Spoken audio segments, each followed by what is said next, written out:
Already failure అయింది అని అప్పుడు చెప్తారు. అప్పటి వరకు మనకి ఏ విషయం కూడా చెప్పరు. జస్ట్ దీనికి సంబంధించినటువంటి విషయం చెప్తే ఆ ఏదైతే ఫిట్నెస్ ఉందో ఆ ఫిట్నెస్ అయిన తర్వాత రోడ్డు మీద వాహనం తిప్పుకోవాలి. కానీ ఆ తిప్పడానికి మళ్ళీ 4 రోజుల పాటు వెయిట్ చేసి వాళ్ళు అయ్యిందో లేదో కూడా తెలియకుండా మాకు చెప్పడం ద్వారా అనేక కష్టాలు ఎదుర్కోవాల్సి వస్తుంది. సుమారుగా ఈ తూర్పుగోదావరి జిల్లాలో 18 మండలాలు ఉన్నాయి. బ్లాక్ మనకి ఏంటంటే నల్లజర్ల నుంచి ఇక్కడ రావాలంటే 75 కిలోమీటర్లు. 75 కిలోమీటర్లు ఒక ఆటో, లేకపోతే లారీ, లేకపోతే కారు, లేకపోతే ఇంకో వాహనం, వ్యాన్ ఇలాంటివి వచ్చి ఆ వాహనం యొక్క ఆ డిస్టెన్స్ మాకైతే 60 కిలోమీటర్ల పరిధే ఉంది ఆటో. కానీ ఇక్కడ 75 కిలోమీటర్ల నుంచి నల్లజర్ల నుంచి ఇక్కడికి వస్తే మళ్ళీ అక్కడ ఏదైనా పట్టుకుని కేసు రాస్తే దానికి కూడా మేము ఫైన్ చెల్లించుకోవాల్సిన పరిస్థితి ఏర్పడుతుంది. గతంలో మా వాహనాలు సీజ్ చేసినప్పుడు రోజుకి 50 రూపాయలు ఫైన్ వేసేవారు. ఎన్ని రోజులైతే అన్ని రోజులకి ఫైన్. ఒకసారి మేము ఫైనాన్స్ కంపెనీ వాళ్ళు సీజ్ చేస్తే దరిదాపు ఒక 4 రోజుల పాటు ఉండిపోయినాయి అనుకుందాం. వాళ్ళు కూడా 4 రోజులకి ఆ 1500 రూపాయలు, లేకపోతే 60 రోజులకి 3000 రూపాయలు ఈ ఫైన్ వేసి మేము కట్టవలసి వచ్చేది. దరిదాపు మేము అప్పుడు ప్రభుత్వంలో మేము రిక్వెస్ట్ చేసుకున్న తర్వాత అది దాన్ని తీసేసి కేవలం 10 రూపాయలు మాత్రమే వేసి 30 రోజులకు మాత్రమే కుదించినటువంటి సంఘటన జరిగింది. ఆ సందర్భంలో ఇవాళ ఏదైతే ఫైన్ ఉందో, అంటే రోజుకి ఎంతైతే 10 రూపాయలు ఉందో ఆ 10 రూపాయలు 4 రోజులు పోయిన తర్వాత ఆ 300 రూపాయలు ప్లస్ ఇవాళ కట్టినటువంటి 1320 రూపాయలు మొత్తం అన్నీ కూడా ఫిట్నెస్ అయితే ఓకే, ఫెయిల్యూర్ అయితే ఫైన్ పోతుంది, చలానా కూడా పోతుంది. ఈ చలానా 24 గంటలు మాత్రమే పనిచేస్తుంది. ఒకవేళ అక్కడ క్లియరెన్స్ లేకపోతే మళ్ళీ ఇంకొక కొత్త చలానా కట్టుకోవాల్సింది ఏ వాహనం అయినా సరే. ఇవాళ అనేక రకాలుగా ఇబ్బందులు పడుతున్నటువంటి ఈ నేపథ్యంలో గత ప్రభుత్వం మాకు 10,000 రూపాయల వాహన మిత్ర ఇచ్చారు. 10,000 రూపాయల వాహన మిత్ర తెలుగుదేశం పార్టీ అనౌన్స్ చేసినప్పుడు వాళ్ళు కూడా వాహన మిత్రాకి మీకు వేస్తామని చెప్పారు. కానీ వీళ్ళు వాళ్ళ వరకు వేయకపోగా అదనంగా మాకు ఈ ఫిట్నెస్ మీద దరిదాపు 1300 అంటే 400 రూపాయలు పెద్ద వాహనాలకి, 200 రూపాయలు ఆటోలు, మినీ వ్యాన్స్ అటువంటి వాటికి ఏమో 200 రూపాయలు పెంచి అదనంగా బాధలు బాగుతూ ఇవాళ మాకు ఫిట్నెస్ అయింది లేనిది కూడా తెలియకుండా ఉన్నటువంటి నేపథ్యంలో చాలా ఇబ్బందులు పడుతున్నాం. ఇది సెంట్రల్ గవర్నమెంట్ పథకం. యాక్చువల్గా ఇది స్టేట్ గవర్నమెంట్ పథకం కాదు, ఇది సెంట్రల్ గవర్నమెంట్ పథకం. ఈ సెంట్రల్ గవర్నమెంట్ పథకం వాళ్ళ రాజస్థాన్ కానీ, అలాగే గుజరాత్ కానీ, కర్ణాటక కానీ ఈ అన్ని చోట్ల కూడా కేంద్ర ప్రభుత్వం ఆయా రాష్ట్రాలతో సంప్రదించి పెట్టడం జరిగింది. అక్కడ తీవ్రమైనటువంటి వ్యతిరేకత వచ్చిన నేపథ్యంలో దాన్ని అక్కడ రద్దు చేశారు. గుజరాత్లో గతంలో ఎలాగైతే ఏటీఎస్ కాకుండా మరి ఆర్టీఓ అధికారులకు ఇచ్చారో అదే రకంగా మాకు కూడా ఇవ్వాల్సింది కాని పక్షంలో గుజరాత్లో ఇచ్చిన విధంగానే ఎక్కడికే కావాలంటే అక్కడికి, అంటే ఇటు ఏటీఎస్ సెంటర్లకు కానీ ఇటు ఆర్టీఓలకు కానీ ఎక్కడైనా సరే చేసుకునేటువంటి వెసులుబాటు అనేది కలిగించమని చెప్పేసి ప్రభుత్వాన్ని వినయపూర్వకంగా కోరుతున్నాం. ఇవాళ దయచేసి మిత్రులందరూ కూడా మా బాధను ఒకసారి అర్థం చేసుకోండి. ఇవాళ ఒక లారీ అంటే 2018 మోడల్ ఒక లారీ ఇన్స్పెక్షన్కి వెళ్తే ఏటీఎస్ సెంటర్కి వెళ్తే 1,25,000 రూపాయలు ఖర్చు అయినటువంటి నేపథ్యం జరుగుతుంది. ఈ ఏటీఎస్ సెంటర్ల యొక్క బాగోతాన్ని కూడా మీకు త్వరలోనే మళ్ళీ కూలంకషంగా జరిగిందంతా కూడా ఎక్కడ ఈ బాగోతం జరిగింది, ఎవరు ఈ ఏటీఎస్ సెంటర్లు నిర్వహిస్తున్నారు అనే దాని మీద పూర్తి అవగాహన మీకు పత్రికా విలేకరులకి మీ మీడియా మిత్రులందరికీ కూడా తెలియజేస్తాం. కానీ మా సోదరులు చెప్పాల్సింది ఉంది కాబట్టి వాళ్ళు కూడా ఈ విషయం మీద ఒక నిరసన కార్యక్రమాన్ని చేపట్టడానికి సిద్ధమయ్యాం. ఆ నిరసన కార్యక్రమం ఏ తారీఖున అయ్యేది ఏంటి అనేది మన డిప్యూటీ మేయర్ గాను కార్మిక నాయకులు గాను ఉన్నటువంటి ప్రసాద్ గారిని చెప్పాల్సింది. ఈరోజు ఈరోజు ఏదైతే ఈ ఫిట్నెస్ దాని మీద రాజమండ్రి చుట్టుపక్కల ఉన్నటువంటి ప్రతి ఒక్క కార్మికులు, ప్రతి ఒక్క అసోసియేషన్ సంఘాలు కూడా ఈ రోజుని ఈ యొక్క ఫిట్నెస్ దాని మీద కూడా పోరాడాలని, నిరసన పోరాటం తెలియపరచాలనే ఉద్దేశంలో ఈరోజు ఇక్కడ మామూలుగా ఈ ప్రెస్ మీట్ పెట్టడం జరిగింది. ఏదైతే మామూలుగా గత ప్రభుత్వంలో 2014, 2019లో ఒకసారి మేము ఈ బ్రేక్ విషయంలో కూడా 50 రూపాయల బ్రేక్ విషయంలో కూడా ఆ రోజున మేము కార్మిక నాయకులు ఎవరైతే ఉన్నారో, కార్మిక శాఖ మంత్రి ఎవరైతే ఉన్నారో అచ్చెన్నాయుడు గారు కూడా ఆ రోజుని 50 రూపాయల గురించి బ్రేక్ విషయంలో పోరాటం జరిగింది.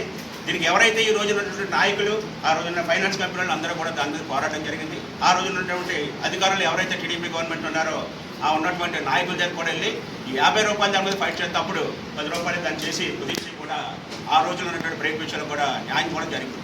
అదే 2014, 2019 తెలుగుదేశం గవర్నమెంట్లో వచ్చినప్పుడు అదే విధంగా కూడా ఈ రోజు 2024లో కూడా మాకు ఉన్నటువంటి ఇబ్బంది ఈ కూటమి ప్రభుత్వంలో ఈ కార్మికుల విధి విధానాలు దాని మీద ఏంటంటే ఫిట్నెస్ దాని మీద కూడా ఇప్పుడు ఉన్నటువంటి పరిస్థితి చాలా దారుణంగా ఉన్న దాని విషయాన్ని కూడా ఈ రోజుని ప్రభుత్వం తెలుసుకోవాలని చెప్పి కూడా ఈ రోజు ప్రెస్ మీట్ పెట్టడం జరిగింది.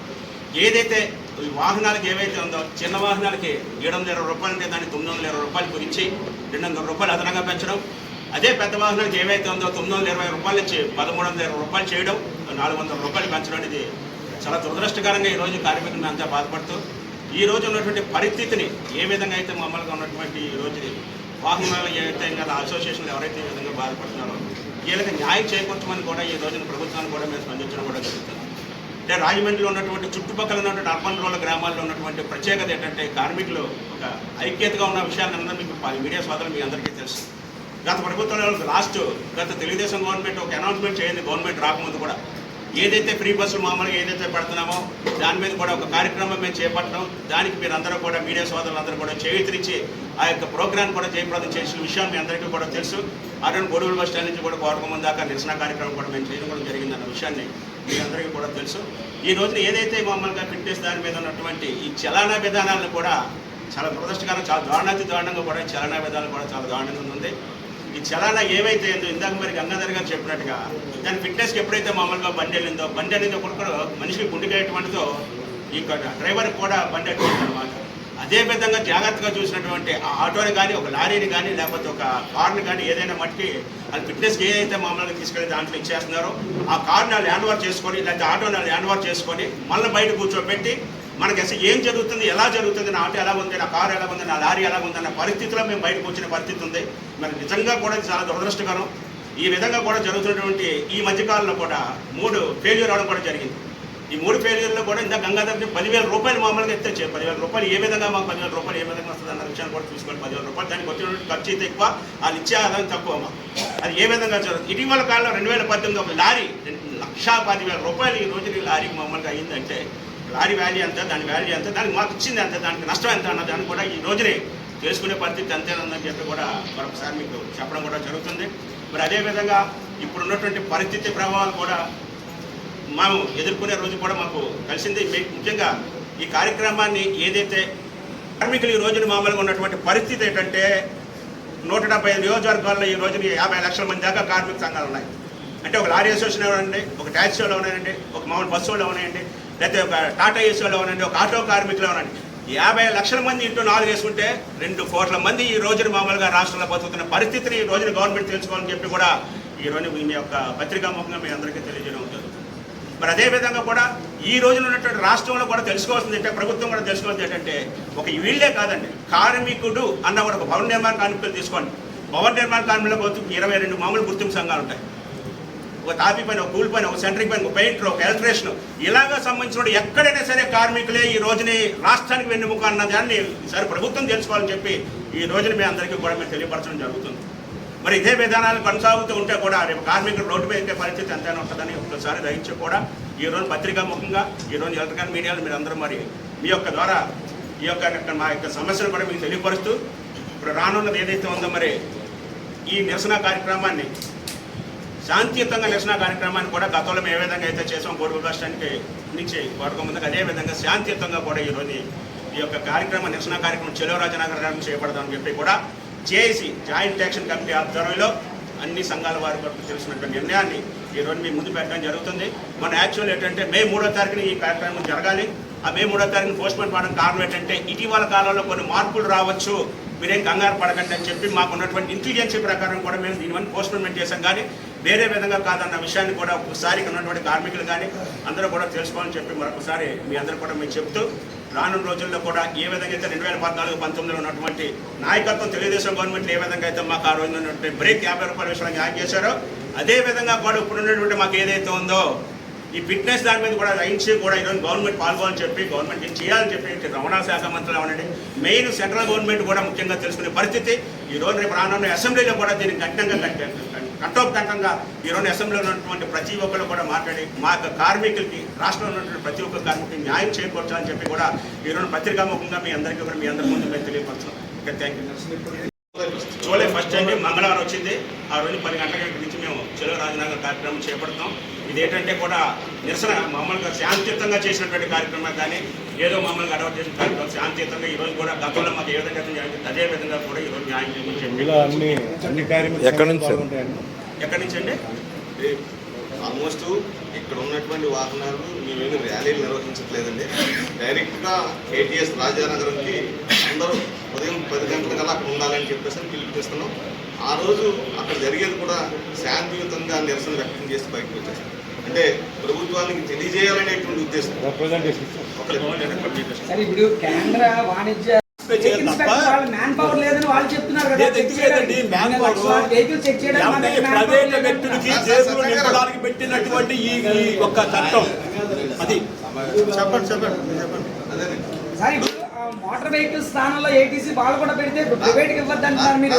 ఇదే మిషన్స్ గవర్నమెంట్ పెడితే దాన్ని చూసుకుంటారా మీరు? చిన్న విషయం చెప్తున్నాం సార్. ఇప్పుడు గుజరాత్లో మీరు ఏటీఎస్కైనా వెళ్ళండి లేకపోతే ఎంబీ ఇన్స్పెక్టర్ దగ్గరికైనా వెళ్ళండి అని చెప్పి అలాంటి వెసులుబాటు ఇచ్చారు. మేము కూడా అదే అడుగుతున్నాం. వాళ్ళకి ఇవ్వద్దని కూడా మేము గంటాపదంగా చెప్పట్లా. మాకు ఆ వెసులుబాటు ఇవ్వండి. గుజరాత్ ఆంధ్రప్రదేశ్ రూల్ ఉన్నప్పుడు సార్ గుజరాత్ రూల్ ఆంధ్రప్రదేశ్ అంతే కదండి. ఇప్పుడు ఇంతే కాదండి సెంట్రల్ గవర్నమెంట్ తీసుకొచ్చింది అంటున్నారు. రెండు రకాల పెట్టి అదే చేస్తున్నాం సార్. ఇప్పుడు వ్యతిరేకిస్తే అక్కడ తీసి పక్కన పెడుతున్నారు, వ్యతిరేకించకపోతే దాన్ని రెత్తి మీద చేస్తున్నారు. ఈ విధానం సరైనది కాదనేది మా అభిప్రాయం. అంతేకాకుండా ఇవాళ ఎక్కడెక్కడ ఉన్నాయండి, జిల్లాకు ఒకటే, జిల్లాకి ఒక ఏటీఎస్ సెంటర్ జిల్లాకు ఒకటి ఉంటే ఎన్ని వేల వాహనాలు ఉన్నాయి. ఆ వాహనాలని ఏటీఎస్లు అవుతాయా లేదనేది కూడా కనీసం పరిజ్ఞానం లేకుండా చేస్తున్నటువంటి సందర్భం ఇవాళ ఏటీఎస్ ప్రైవేట్ వాళ్ళకి ఇవ్వద్దనా? అదే ఏటీఎస్ మిషన్ ఎంఐ పెట్టి వాళ్ళు చెక్ చేస్తే ఓకేనా? అంతే కదండి. మరి దానికి కూడా మీరు ఒప్పుకోరు కదా. ఏటీఎస్ లో చేయొద్దని కాదు సార్. మాకేంటంటే లోపలికి వెళ్ళిన తర్వాత ఆ వాహనం ఏం జరుగుతుంది ఏమవుతుందో తెలియని పరిస్థితి మాకు ఉంది. అక్కడికి వెళ్ళిన తర్వాత ఇంజిన్ పగిలిపోయింది అనుకుందామండి. ఆ ఇంజిన్ పగిలిపోయిందన్న విషయాన్ని మాకు చెప్పట్లా. ఫిట్నెస్ అయింది లేదు చెప్పట్లా. వారం పోయిన తర్వాత చెప్తున్నారు. అంతేకాకుండా ఆన్లైన్ ఇది కాకుండా మరి ఎక్కడైతే 18 మండలాల్లో మీరు నల్లజర్ల నుంచి ఇక్కడ రావాలని అంటే ఇంతకుముందు నిడదోలు వెళ్ళి చేయించుకునేవారండి. అక్కడ కొవ్వూరులో ఉన్నవాళ్ళు నిడదోళ్ళు ఆ కొవ్వూరులో చేయించుకునేవారు. ఇది వాళ్ళు తీసేస్తారు. ఫిట్నెస్ లేకపోయినా ఎంఐ గారు డబ్బులు ఇచ్చే చేసేస్తున్నారు. రోడ్డు మీద దుమ్ముతోటి తోటి వెళ్ళిపోతున్నాయి. ఏం చెప్తారు సార్? ఇప్పుడు కూడా అదే జరుగుతుంది. ఇప్పుడు ఏటీఎస్ సెంటర్లో కూడా జరుగుతుంది అదే. ఇప్పుడు ఏటీఎస్ సెంటర్ మీద కూడా మా ఇదే ఏంటంటే ఇప్పుడు అక్కడికి వెళ్ళి ఇప్పుడు 1320 రూపాయలు కట్టి ఇంకో 1500 రూపాయలు చేతిలో పెడితే లేకపోతే ఏదో 100 పెట్టి ఫీజులు అంటాడు. ఇంకోటి ఏంటంటే సార్, ఇది 2 సంవత్సరాల పాటు వాళ్ళకి ఇచ్చారండి. 2 సంవత్సరాల పాటు వాళ్ళకి ఇచ్చినటువంటి చలానా ఏదైతే ఉందో ఆ నిర్వాహకులదేనే. అంటే వాడు చెయ్యొచ్చు, డబ్బులు కావాలంటే పేలు చేయొచ్చు. ఈ అవకాశాన్ని ప్రభుత్వం ఎందుకు చేసింది అనేది మాకు వచ్చింది. దాన్ని కూడా సరి చేయవలసినటువంటి అవసరం ఉంది కదా. ఇదేమీ లేకుండా మాకు రావాల్సినటువంటి డబ్బులు ఇవ్వకపోగా, ఏదైతే 10,000 రూపాయలు వేస్తానన్నారో అది ఇవ్వకపోగా ఈ బాధలు. ఇది కాకుండా ఇన్స్పెక్టర్స్ ఇవాళ వాళ్ళకు ఒక టార్గెట్స్ ఫిక్సప్ చేశారు. వాళ్ళకు కూడా మళ్ళీ బయటకు వచ్చి కేసులు రాసేస్తున్నారు. గతంలో ఈ మాదిరి లేదే. దీనివల్ల మేము ఎంత నష్టపోతున్నాం ఏంటి అనేది ఇవాళ ప్రతి ఒక్కరు బాధపడుతూ ఇంతకాలమైనా సరే నోరు మెదపలేదని అంటే అర్థం చేసుకోండి. ఓపిక పట్టాం, భరించాం. కాని పరిస్థితుల్లో జూలై 1న మేము చేసేటువంటి నిరసన కార్యక్రమంలో మరి ఎవరైతే ఇవాళ రవాణా వాహనాలు ఉన్నాయో ఆ రవాణా వాహనాలన్నింటినీ కూడా రాజనగరం వచ్చి ఉదయం 8 గంటల నుంచి మధ్యాహ్నం 2 గంటల వరకు ఏ వాహనం తిరగకూడదు అనేది మాత్రం మేము చాలా స్పష్టంగా చెప్తున్నాం. ప్రతి ఊరు వెళ్ళి దీన్ని ప్రచారం చేస్తాం. అంతేకాకుండా ఇవాళ జిల్లాకు ఒకటి అనుకుంటే ఇవాళ అమలాపురంలో లేదు, కాకినాడలో లేదు. ఇదో అమలాపురం ప్రెసిడెంట్ గారు వచ్చారండి, ఒకసారి వారిని కూడా మాట్లాడవలసింది కోరుతున్నాను. ఎలా వచ్చారు? అలా కుదరదండి సాబెట్టి